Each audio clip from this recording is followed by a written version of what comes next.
আমরা এই মুহূর্তে অবস্থান করছি সাতক্ষীরা সদর উপজেলার তুজলপুর এলাকা, অর্থাৎ তুজলপুর, ঝাউডাঙ্গা, বিহারীনগর, মোহনপুর, রাজবাড়ি, হাসিমপুর এই এলাকায় ধান কিন্তু ফুলি গেছে। অনেক জায়গায় ধানের কিন্তু ভালো ফলন হয়েছে, কিন্তু হঠাৎ করে দেখা যাচ্ছে কিছু শীষ কিন্তু শুকায় যাচ্ছে। আপনাকে দেখাবো এই যে ধানের শীষ শুকায় যাচ্ছে, দেখেন এই ব্যাপক ধানের শীষ শুকায় যাচ্ছে।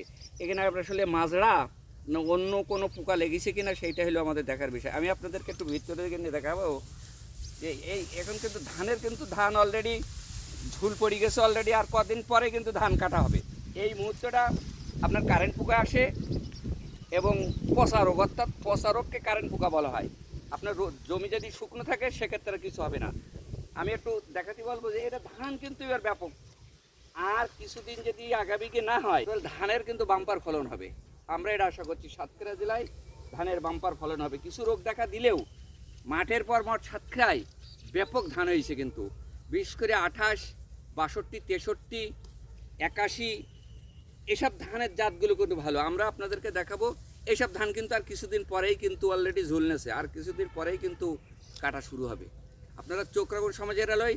আমরা কৃষকদের পাশে থাকি, কৃষকদের নিয়ে কাজ করি। আমি আপনাদের আর একটু দেখাচ্ছি, এই শুকনো কিন্তু ব্যাপক ধানের শীষ শুকায় যাচ্ছে কিন্তু।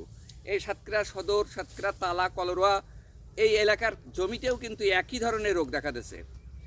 এটা আমি কৃষি বিভাগের দৃষ্টি আকর্ষণ করব, এবং এই বিষয়টা আপনারা খেতে কাঠিপুঁতি দিতে পারেন, বিভিন্ন পোকামারার ফাঁদ দিতে পারেন প্রকৃতিভাবে, তাহলে কৃষি এবং কৃষক বাঁচবে।